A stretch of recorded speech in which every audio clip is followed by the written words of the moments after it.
all. Good evening. I'm all set to welcome a very special guest. She needs no introduction. Is she a good cook? I don't know about that, but her lunchbox tempted everybody. And then, of course, we saw her in Airlift, The Test Case, and Homeland. Guess who? Well, yes, it's none other than Nimrat Kaur, who's all set to join us. I'm just waiting for Nimrat to come online. Hi. So how are you? How's it treating you? It's been a while since we met. Yeah, it has actually. I think the last we met was when I was promoting The Test Case. Yes. Yeah. I'm good actually, I'm doing pretty well. I started off a little bit jerky like all of us, during this whole lockdown period, when it just started and it felt like an endless tunnel. But I've been doing pretty well so far. I've figured out a routine for myself. I have, a set timetable for the day. I kind of stick to that. So far so good. One thing you like and hate about the lockdown? What I like is the pace. The pace of, I'm a cantonment girl, Pooja, like I've grown up in Kanks and, I like a part of the slowness of life. Yeah. I like the fact that there is no anxiety based on, am I in the right place right now? Should I be somewhere else? Am I doing the right thing with my time? All of that. Everything is as is, and, you just have to surrender to the moment and find your peace within, I like that a lot. I think it'll be great if we can incorporate a little bit of this in our everyday lives whenever that normal comes back. What I don't like is not being able to go out in fresh air and, running and just, being able to interact with surroundings and nature and just being out there doing basic things, meeting friends. I miss that. And you had a very busy, last year also shooting for Homeland. Yeah. And you said you were surprised that your role was reprised in season 8, was it? Yeah. It was a complete surprise because, season 4, when I had come on to Homeland, season 4 was, it. There was no question of coming back or anything like that. It was only always like a one-season deal, So it was very surprising. I got a call from these guys the year before last, and they told me that they would like to write me in and things like that if I'm available. And I said, you had me at your phone call. So it was a crazy year actually, and I was semi-isolated, I have to say, last year itself as well, because I was all by myself in Casablanca, and it all sounds great because it's a beautiful country and all of that. One got to travel a bit as well, but it was a bit tough, It was a bit. Hi Shania, somebody said hi to me. I just someone I know just said hi. So yeah, it was a bit tough. But it was an amazing experience. It was absolutely fabulous to reconnect with the cast and the crew, and the season's being loved a lot right now. Yes. It's being loved a lot. They're touting it as like one of the best seasons, if not the best. So it's great. They're finishing with a flourish. That's wonderful. Yeah. Since you're talking Homeland, 2 लोगों ने पूछा है, what is Claire Danes like? She's fab. She's lovely. She giggles a lot. We laugh a lot. We never got to share a scene even now. The writers don't want to like kind of put us in one scene and all of that. They feel like it'll be inviting too much drama. but we had a really great time. Anytime we interacted, anytime we had meals and all of that. She's a great person. She's really fun, really down to earth, and really a New Yorker, as a New Yorker can be. And also, Test Case, playing the patriotic soldier. Now you're Tasneem Qureshi. She might be patriotic for her people, but she's painted. What was that like? 2 extremes. Crazy, and I can't possibly play a more diametrically opposed role to where I come from and what I stand for in that sense, technically, or whatever. It's crazy. But in this series, like in this season, I got to explore a lot more of her personal angle and her personal kind of an arc, and there is a full internal kind of a contradiction that you get to experience, about Tasneem and, what she stands for and where she gets conflicted and where her journey bends and turns and then goes into a completely different direction. And also, a lot of people are asking, have you tried Golgona coffee? What's your treat meal? I have. Guys, it's Pitaway coffee. It's Pitaway coffee, It's Pitaway coffee. It's what we've had, it's like upside down. It's pretty coffee upside down. And then to stir it is like, it takes forever. But it's addictive, yeah. It is. I've been having that and I as they say, it's like a coffee connoisseurs are going to frown upon it because they're like, oh, it's not real coffee and, all of that. I get that, but there's some fun in it. It's entertainment. And right now, anything that engages me for a longer period of time with an activity, I'm up for it. And it's, you said cantonment. I mean, I'm also from the services. Remember the evening's board exam, Kitty coffee only helped us survive. Yeah. Sure, yes, absolutely. And it was just fun, like I remember being given this duty whenever guests used to come home, uncle, aunties and all of that. So you're sitting in one corner and doing that jam. So, you have enough practice. I know. Somebody's asked, what changes would you like to see in the representation of South Asian women in films, in Hollywood films? I think the length of the parts needs to be substantially improved. I think parts need to be written with a lot more awareness of culture and background. I feel like writers still have a notional idea of our lives and, they get kind of boxed into chicken curries and, still things that are cliches, that they don't not exist, but there's a lot more going on to a South Asian woman's life than putting on a bindi or, making a curry and, things like that. True. Yeah. So I think a little more in-depth knowledge and a little more cultural understanding so that the roles are written with a little more love and depth. But do you think, do you feel, because last time when we spoke, test case was happening during Lunchbox, do you feel now it's become a lot more democratic in terms of whether it's Hollywood, whether it's here with the OTT platforms? Yeah, 100%. I think everybody's hungry for talent because there's so much content that needs to be churned out. Everybody wants to put out good content and involve and integrate as many nationalities and colors and, whatever. All people need all kinds of actors. So it's in their benefit and it makes them look good if they have different kinds of actors on a platform, in a show. And if you have a good actor that can bring in the eyeballs and like an audience base that opens up because of that, the presence of that actor in a show, it's even better. So everybody stands to win. And I'm sure you still get a lot of love for Lunchbox. Even now people are writing, loved you in Lunchbox. But are you a great cook? Because your Lunchbox tempted us all. I have to say now, I can't say it just sounds a little random to say that, yeah, I'm a great cook, but I'm not bad. I'm not bad, for the fact that I've attempted a lot of first time things, in this period already. So I've made a lot of like Indian food because that's the one thing you don't get to really make. You end up making quick fix meals or you end up eating out and stuff like that. You don't end up sitting and making food, as we've grown up eating it, like curry chawal or like chicken kofte I tried the other day. I've been trying lots of different things. Every other day I kind of put myself to task.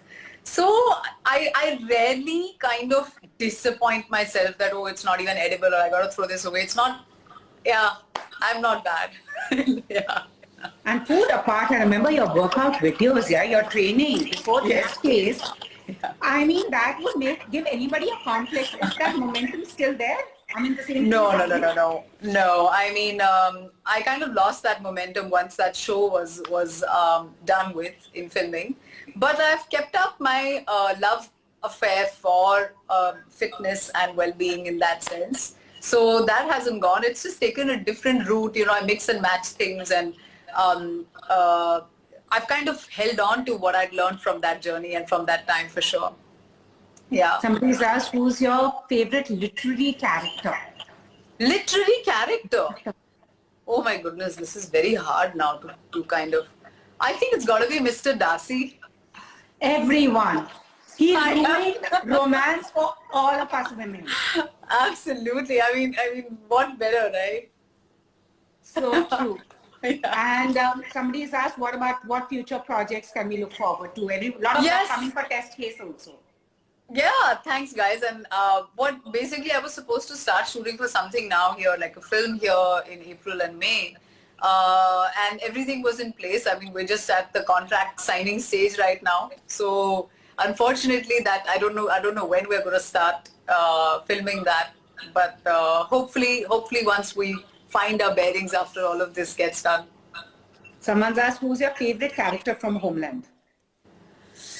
I gotta say, Mandy Patinkin's character, Saul Berenson.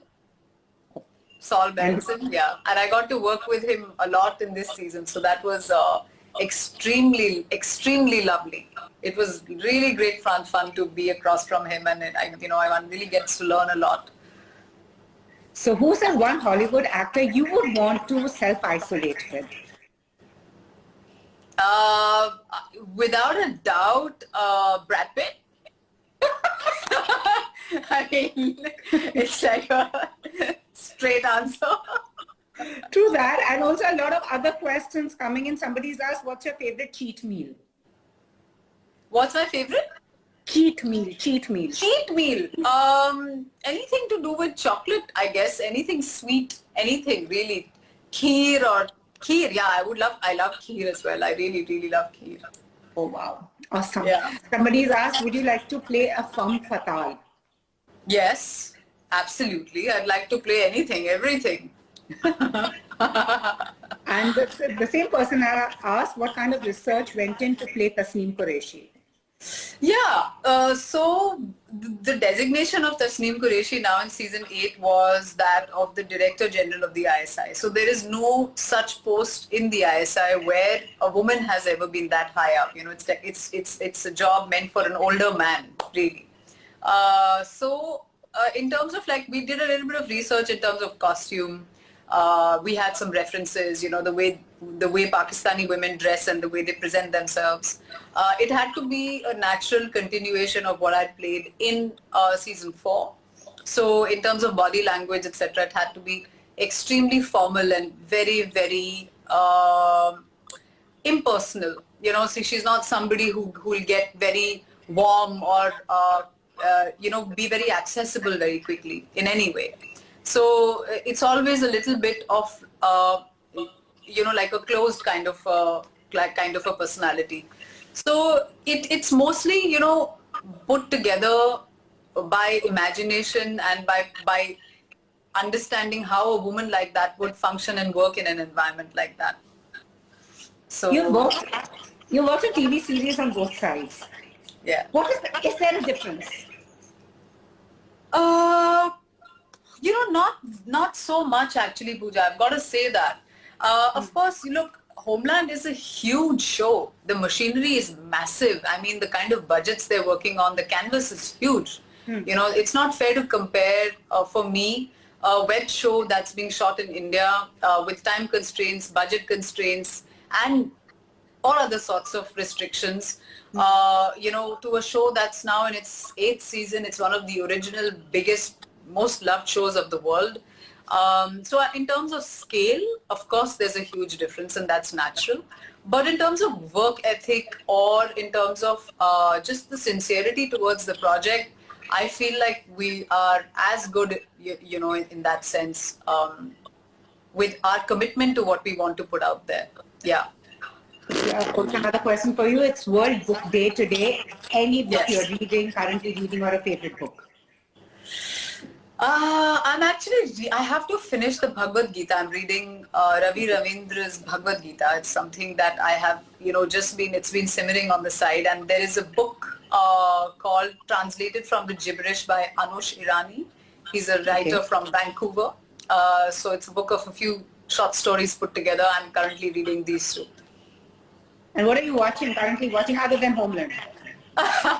You know, can I be honest? I'm watching a lot of food shows, like food recipe things online. I promise you, that's my thing. Because you know what happens is that I decide to make something. And then my mom and I keep discussing the recipe. And then she's like, no, try this, try that. So we look for it on YouTube. She looks for it. And then, you know, we exchange our recipes. So honestly, I'm just looking at recipes right now, not really particularly watching anything because physically I feel a little bit restless. So I don't like to sit and watch stuff. So my sitting activity is either like going through memes or Instagram or, you know, the rubbish kind of stuff, or I sit and read. So otherwise I keep myself physically like super busy and just exhaust myself to the point of like collapsing by the end of the day. I know what you mean. Is there something that you had left saying that I'll get back to it? Have you picked it up?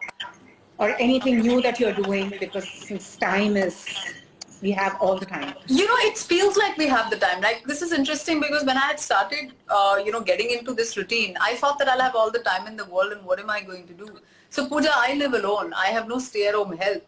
My schedule really is jhadu, pocha, bartan, you know, dusting and cleaning, cooking, all of this on loop. And in between this, I have to just kind of take a moment, you know, engage myself with social media activities, or, you know, there are some things like that to be done. I looked up some online courses and things like that, but I honestly haven't been able to make the time. I think it's more for people who are able to have help with looking after the house. I also have 2 cats. So, you know, it's like, it's a whole lot of work, man. I mean, not the cats, but the house is like a beast on its own. You know, there's so much to do every single day. So I'm actually quite exhausted, you know, with everything that I have to do in the day. Plus you have to step out, do your groceries, you know, things like that once in a while. Yeah. You know, this lockdown has taught us how to be self-sufficient. Yes. Minimalism, I think was a lesson that we all had to learn. Yeah. I think it had to happen at some point in time, you know, in our lives. I mean, I'm not getting philosophical here, but fact is that, you know, we have so much abundance and we are so spoiled for choice that just the sheer availability of resources and absolutely everything all the time, that I feel had to be stopped, and we had to find a way to look inward and figure out what is it that we're really living for here. You know, we work, we spend, we consume. That's it. This is the only rut that, you know, we end up being in. People go on vacations and then you know that you need a vacation from your vacation because you're tired of, you know, the activities that you're doing on vacations. So who knew, right? Like 2020, everybody said is going to be the year of change and everything's going to, who knew that this is what it would have meant? But circumstances are really adverse. I wish that the atrocities that are coming onto us, you know, were subdued in that sense or not existing. But I feel like this is a great moment as a society and as a race to just sit down and look at ourselves and ask ourselves, what are we really living for, and what is it? You know, like if you ask me, what is the first thing you want to do? It's not going to be go and shop for clothes or money, spend your money, or, you know, it's going to be go take a walk. I want to go be with my loved ones. It's basics, you know.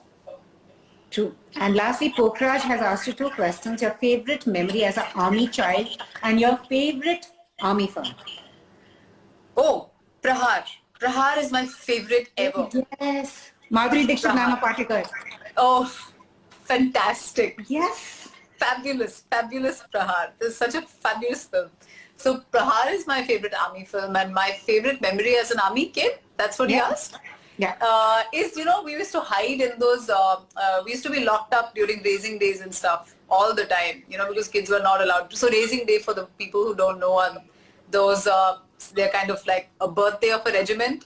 So everybody puts up like these lovely social programs. There are plays and songs and this and that. And all the kids are locked up because obviously we're like the rats, you know, who are let out at the end of the party, you know. So we were locked up. We used to be locked up. And I used to wait for that moment when the kids could come out and eat and look at the bouquets and, you know, wave out at my mom if she was on stage singing or something, or, you know, just like create like mayhem, dance on the stage. You know, the riffraff comes out. You know, the True. pee crawlies come out of the woodwork. So it used to be that. I used to wait for that. And the way the mess food used to be, you know. Oh my enjoyed. God! Oh my God! The snacks and you know all the Peanuts just with onion and chilies. Yes! Oh my God! Some things don't change, they still serve you that. Absolutely, my goodness. Absolutely. And I'm what telling you, an big army treats they child, were. always an army child. Always an army child, yes. Absolutely. Thank you so much, Nimrat. Lovely speaking was to my you. Hope I pleasure. can see you in person soon. Yeah, me too. Thanks a lot. It was a pleasure. Bye. Thank Thanks, you so Pooja. much. Take care. All the best. You too. Bye. Bye. Bye.